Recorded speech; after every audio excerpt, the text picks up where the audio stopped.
யோகாம்பாஸில் இப்போ சாம்பார் பொடி, ரசப்பொடி, இட்லி தோசை மிளகா பொடி, பருப்பு பொடி அண்ட் டீடாக்ஸ் பொடி. டீடாக்ஸ் டீ பொடிங்கிறது கஷாய பொடி. இது எல்லாமே இப்போ தயாராக இருக்குது. உங்களுக்கு எல்லாருக்கும் இதோடைய கான்டாக்ட் டீட்டெயில்ஸ் டிஸ்கிரிப்ஷன் பாக்ஸ்லேயும் கீழேயும் கொடுத்துருக்கோம்.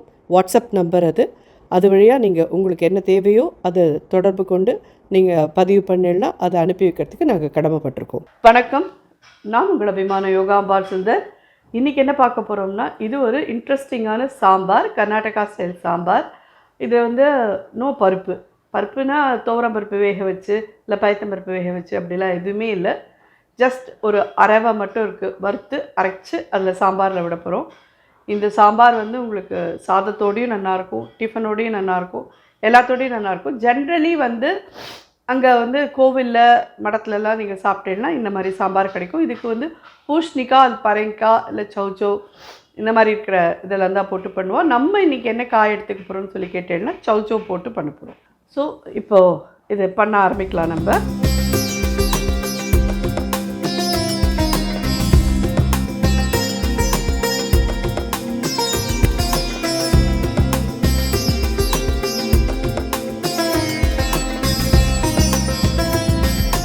கடலைப்பருப்பு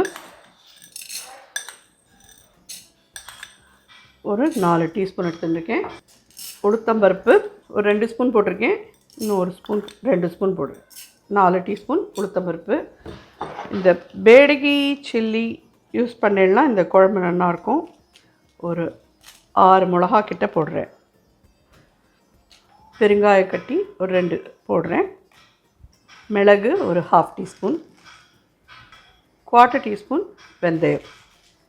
1 ஸ்பூன் எண்ணெய் விட்டு இதெல்லாம் வறுத்துடலாம்.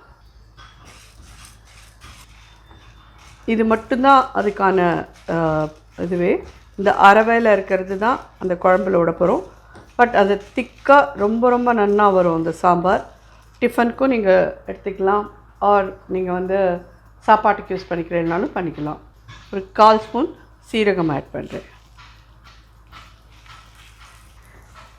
நல்லா செவக்க வறுத்துட்டு அதுக்கப்புறம் தேங்காயும் போட்டு நல்லா செவக்க வறுத்துடணும். ஈக்குவலி கேரளாவில் எவ்வளோ தூரம் தேங்காய் யூஸ் பண்ணுறாளோ அதே அளவுக்கு கர்நாடகாலையும் யூஸ் பண்ணுவாள். அவளோட இதில் எல்லாத்துலேயுமே தேங்காய் நிறையா இருக்கும். தேங்காய் உங்களுக்கு பச்சையாக யூஸ் பண்ணுறதே பிரச்சனை கிடையாது. நல்ல செவக்க வறுக்கிறதே தான் அது கொஞ்சம் இதாகும். இன்றைக்கி நம்ம அதை செவக்க வறுத்து தான் போட போகிறோம்.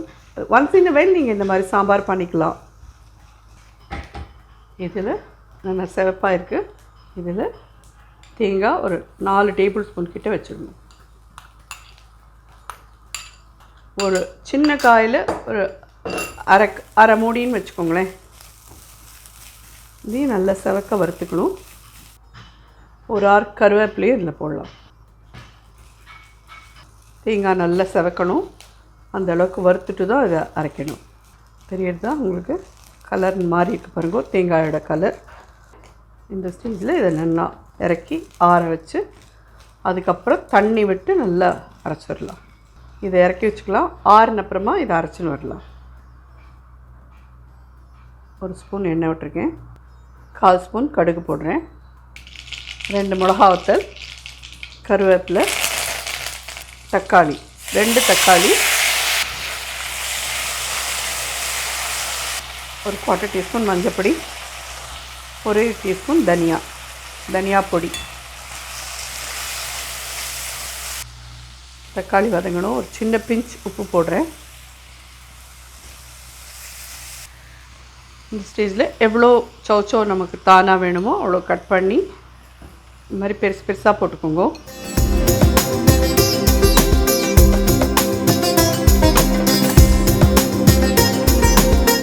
காய்க்கு தேவையான அளவுக்கு தண்ணி விட்டுடலாம். இந்த சாம்பாருக்கு தேவையான அளவு உப்பு ஒரு 3/4 டீஸ்பூன் கிட்ட போடுறேன். இது மூடி போட்டு நல்லா கொதிக்க விட்டுடலாம். நல்லா ஒரு 10 நிமிஷம் 15 நிமிஷம் கொதிக்கட்டும். காயெல்லாம் நல்லா வெந்துடும். அதுக்குள்ளே நம்மளும் வறுத்து வச்சுருக்கோம் இல்லையா, அது நல்லா பேஸ்ட் மாதிரி அரைச்சி எடுத்துன்னு வந்துடலாம்.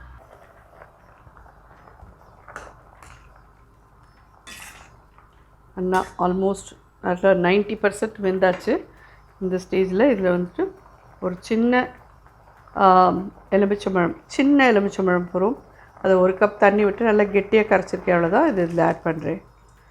ஏன்னா சாம்பார் ரொம்ப புளிப்பு இருக்கக்கூடாது. சின்னூண்டு இல்லைன்னா பெரிய நெல்லிக்காய் சைஸ் வச்சுக்கோங்க, அதுக்கு மேலே வேண்டாம். இதில் இந்த அரைச்ச நம்ம வறுத்து அரைச்சோம் இல்லையா, அந்த இதெல்லாமே இதில் கலந்துடலாம்.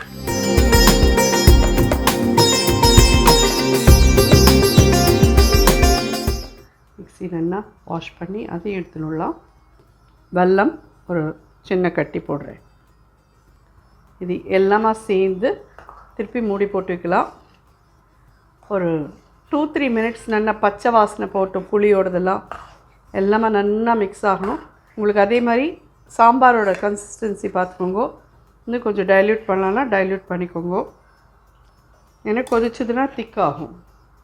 இது எல்லாமே சேர்ந்து நல்லா கொதிக்கட்டும். மூடி போட்டு வைக்கிறேன். ஒரு 2-3 மினிட்ஸ் கழிச்சு பார்க்கலாம். ஸோ நல்லா ஜோராக ரெடி ஆகிடுது. நல்லா வாசனையாக கமன்னு வாசனையாக இருக்குது சாம்பாரும்.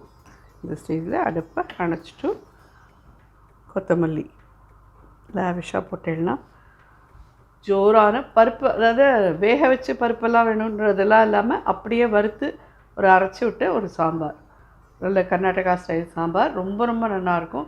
நிச்சயமாக ட்ரை பண்ணுங்க. டிஃபனுக்கெல்லாமும் நல்லாயிருக்கும், சாதத்துக்கும் ரொம்ப நல்லாயிருக்கும். இந்த நம்ம இன்றைக்கி எடுத்துன்னு வச்ச சாம்பார் வந்து ஒரு 6 பேர்கிட்ட சாப்பிட்லாம், அந்தளவுக்கு நம்ம எடுத்துருக்கோம். உங்களுக்கு இதில் பாதி போகிறோம் அப்படின்னா எல்லா சாமானையும் குறைச்சிக்கோங்க பாதியாக. ஸோ இது ஜோராக ரெடி ஆகிடுது சாம்பார். ஐ திங்க் ஹோப் எல்லாருக்கும் இது உபயோகமான ஒரு வீடியோவாக இருக்கும்னு நினைக்கிறேன். ட்ரை பண்ணி பார்த்துட்டு எப்படின்னு ஃபீட்பேக் சொல்லுங்கள். நன்றி, வணக்கம்.